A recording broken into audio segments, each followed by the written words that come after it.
in lo dam tlang em hei Tunlai chu video ko ron siam khat le ta khop mea I achan chu keima Tunlai te hi ka boy vea ka na ba ka hianin in khelte zan lama in khelte hi ka shata chu wang chuanin video siam tur hi chuanin enge ni ha dam de ulek lo hi chuanin alo har sa vea chu wang chuan ka ron siam khata chuan hei tun ha chuanin video pakhat ka ron tile theita a Tunlai te hi ramdang atang thil pek le thil hon te kadong na sa em a chu tun huna hianin video at lo maron da kha ka dua tun ma te po in hei kalodong to thinta a mero chu hetia ti na chang hi kalo shelawa ka ui le no angreng khop me ma se tu na chuanin tun nai bik te car phasa atanga tun car te khata ka thil don te kha karon tilang don ani chuan import takang o atam khop mea amal te in tihan ka da anga chuanin atopa kan endon nya kepo in hei hetami phei hi chu kala phor lawa hei athu in ziak chu all the way from Poland te ani Poland atangin love you Fatima Fatima atangin hena ka don ani a ayo abahan chikim ve chia amai tam mai sia ngar malte te ka phoranga enge po hi kala shebi klawa kan en hawanga kai abahan tam ve oi kalai sai ti am ve la ni amal te a review na kan ka box so chu na ama saberin hei kor dress ani hei chu Turkey atangin hei dana ne na changa ka don ania chuanin Turkey atanga ka thil don ho hi kan show masang hei dana ania dress moi check khop me chuan he tahan lo se chuanin hei Aleppo so pani a hei hissa ne na changa ka don ani hei hissa chuan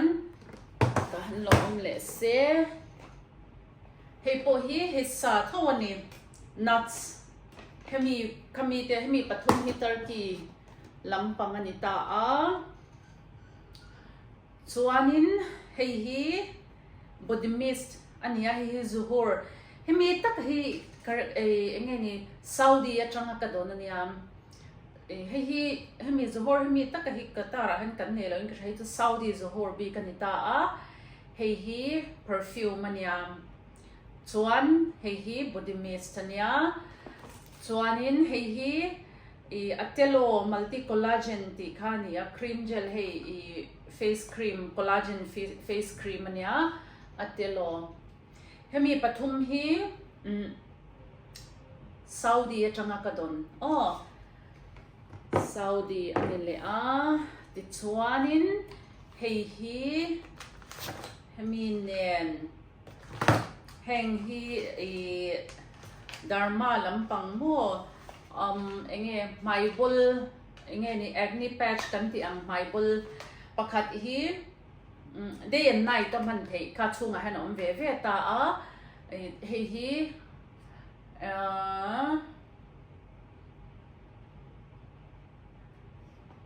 hei chu maibul ta na man kha ni ta ni chuanin hemi bi ka hi chu khami maibul akan ning lo kha adam na aser dum thina kha khami ti enge ni adum ti light na kha ni le ta chikim vel chuanin hei bio collagen mask kha ani hemi pathuma hi Jakarta hei Jakarta changa mi ania chuanin hei hi chu Japan atangin ani mo hei Jakarta hei Japan hemi ani hi chu I Qatar Airways akachian no min lo hon sak an tho kwalpa amin ron hon sakania mi hi du sak the mi hi thil hi ron hon chang zel chuanin hei hi enge ka shelo hei hi socks oi socks hi min ron hon hem top oops hei hi pair thum cotton rich ti ani a hei atoi ang chi khamo inom mel top pink le pink dal lampang ho tiang kha ni hi hei hi 7 pairs sa oma Fatima mo hei po hi socks a sparkle kan hong chinang e o hi abat nag sip reu ve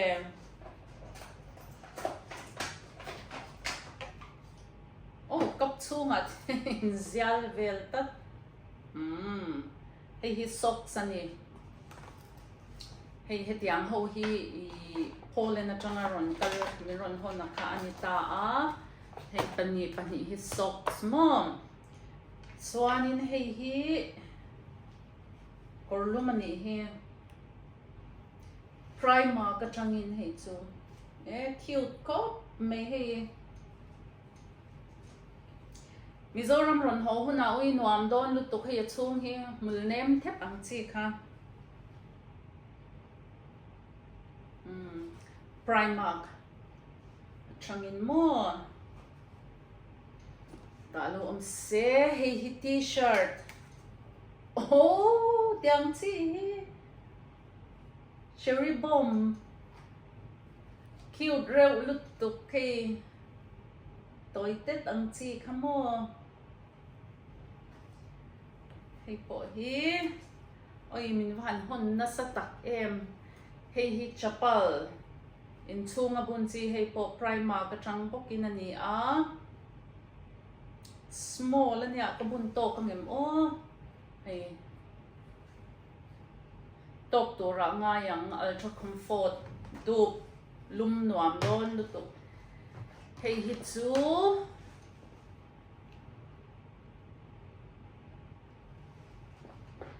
boyfriend pajama set okay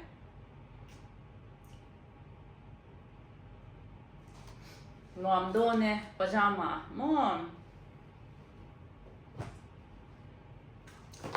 hei hi English tea ania achunga hianin a flavor che sang kha hei omani chu white tea blueberry te English tea shop cinnamon te and chu organic itam top chi sang tui don thingpui tui tak ka indon ani hi chuan kha khati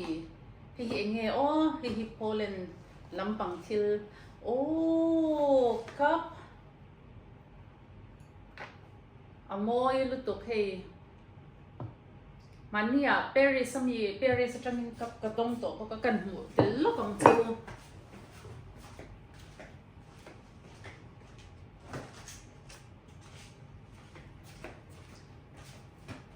hei chu a cute le zwal to pa mo hei Paris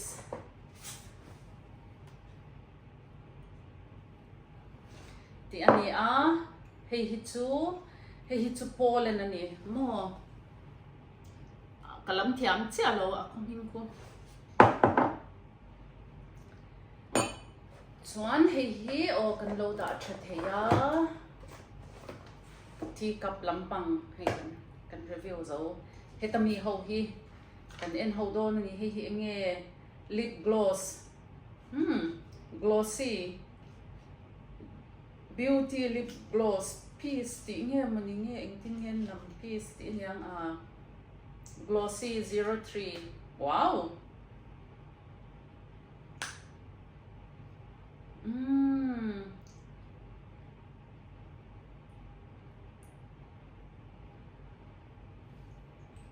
dễ lâu về mà nuam don lu tục nuam thép mềm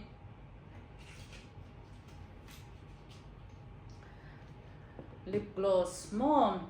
chuanin hi pump lip hay po hi mùi lắm thấu pump lip plumping gloss thế này lip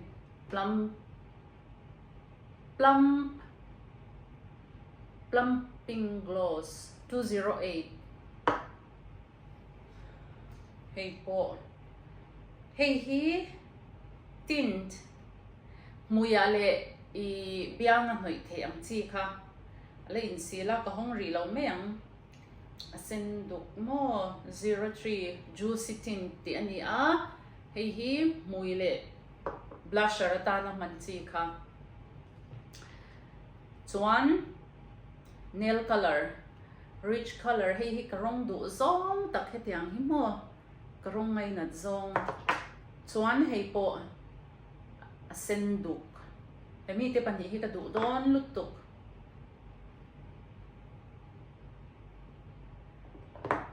nail polish chuan hi essence blush okay kan mel che don ani hi wow hi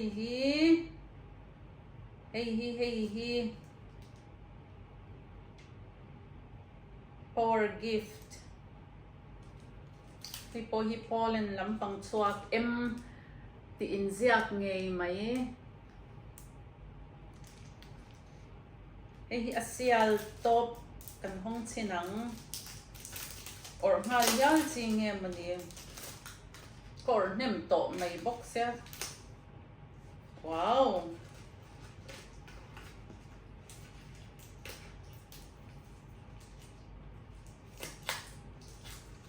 chi ti vel hi ka nga to pa mo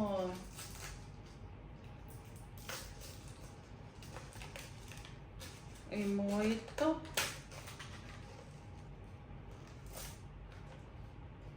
amoy top hi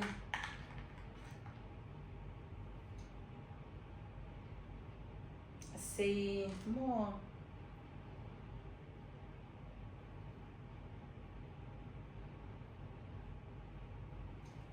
kan or chinang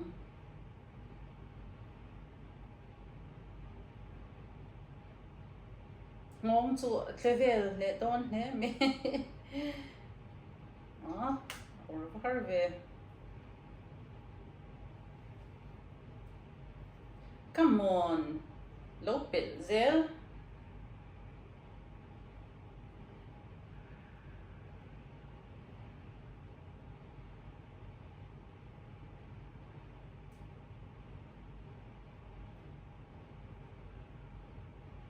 oi kor the shi lo na kina kan orang hey kan mo em thank you so much Fatum, I love you too.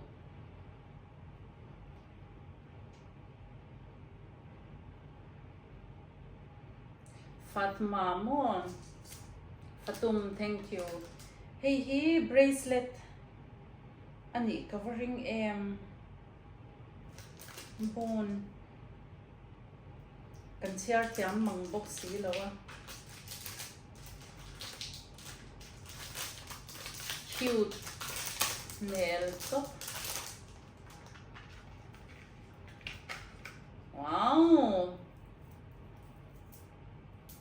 wow I love it,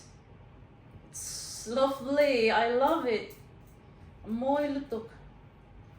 bracelet le chi chuan hi lip scrub le lip mask anh tin nghe các man ta cắn dễ lồ về xa scrub le lip mask hi lip scrub anh tin nghe man tour máy thị rõ man tour nghe mom chuanin hi lip mask lemon renewal Okay, anyway. Avan nei thla ke tiang lip mask te scrub te a om ti po ka hrengai lo mo mihring zei lo ve.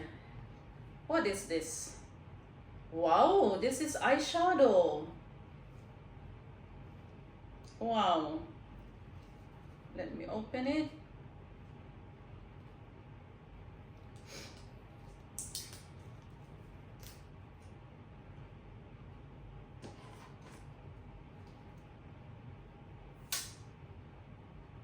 Rượu về.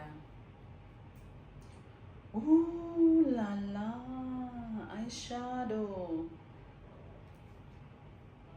Hey.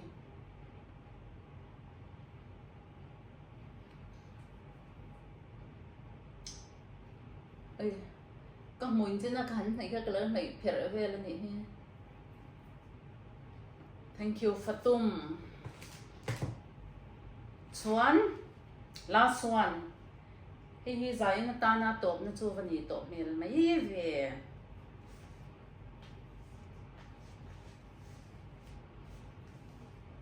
Hi chocolate, caramel cream. Tui melem. Oi kalai sai ti ani mo. Tui don lut to. Cái ý lệ phá lúc lâu về là ngà. Then tùy đều mình bê cái khi cần ấy phá lúc lâu về là ngà mô. Chỉ nà nà. Sen hồi hà nên cần ấy lệ mê à. Phá lúc thì hi chú ổm về. Ý nghe nè. Phổ thì hi ui ổm về chỉ nà nè chú mô. Tuần hùa cho nên tihan karon ti zel to ka tu manga mi indu sak devin thil min pe a alom oma min du sak na te khatiang ka hei min mangai na min lan tir na ani ti hi sia ta tra a chu wang chuanin hetian karon da thazel to anga ti hian mo nakina nghe thấy hiểu hun te kha lo lo om the ani chuma se hetia video kan da that chuan ente ka ma khan kan the hiểu thei to don lo shima kan va hon na piang khan in he kha chu kan va mu tur kha ani to ta chu wangin nghe ni rem chan na le thiam ti vel rem chan na le thiam ani adik ngem o ka shelawa ani so karinga rem chan na le ani lo chuan han sei dan te pak pok ka tiam chong lo chungam chuanin le kan ngai tut na ti lan ne te khani ve ta ni chumo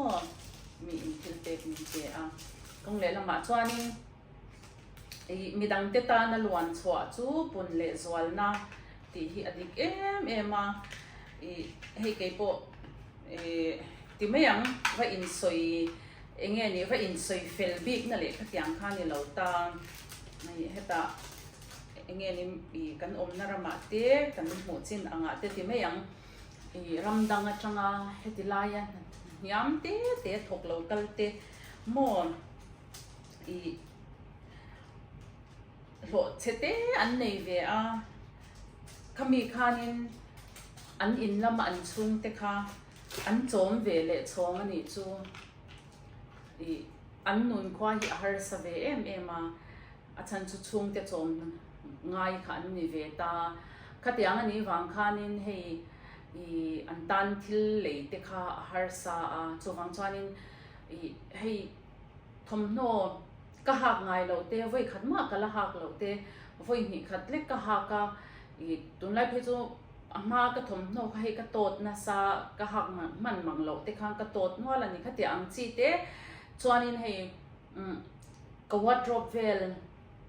a tot dewa ka sia chuan ti khanin ka hak khat te kha ka thlanga a chia pakhat ma ngai lo ni khatiang kha le hei in chung bungra furniture ang te po sofa ka man lui te khatia anga kha engma hi ka shal ngai lo ta an mamo na khanin ka pe ve china mo chu va in soi thei na lam le in khatia ang kha ni lawa I kan mamo to lo ni chuan thil kan mamo lo kol hi atul me lo ta mamo tam tak le thei lo khan om thina ni chu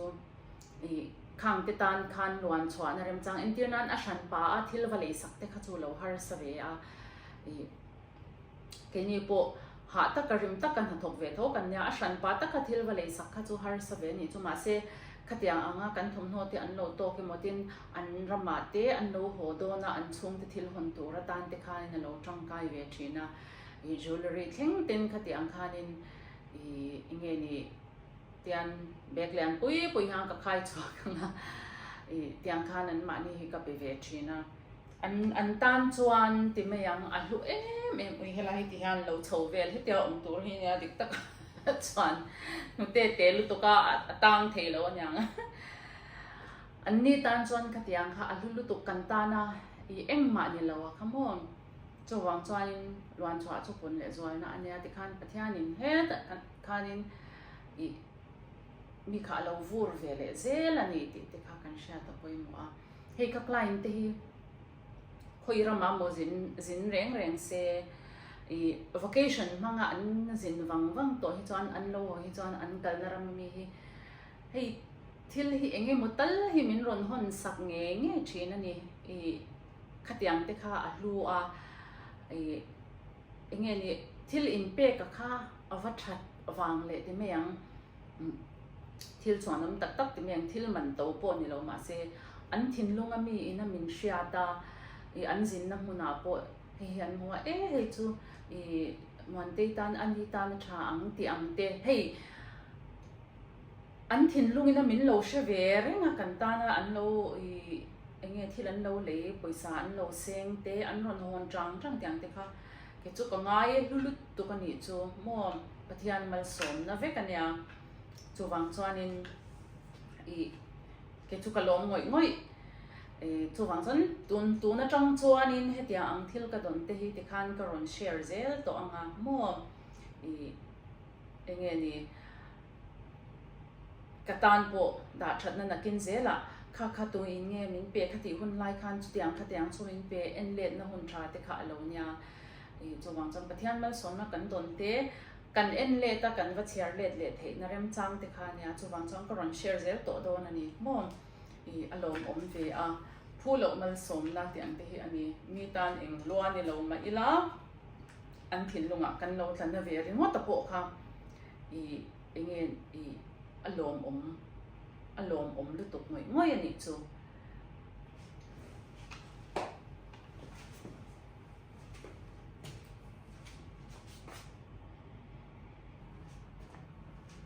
ai ti han mal te in hi kha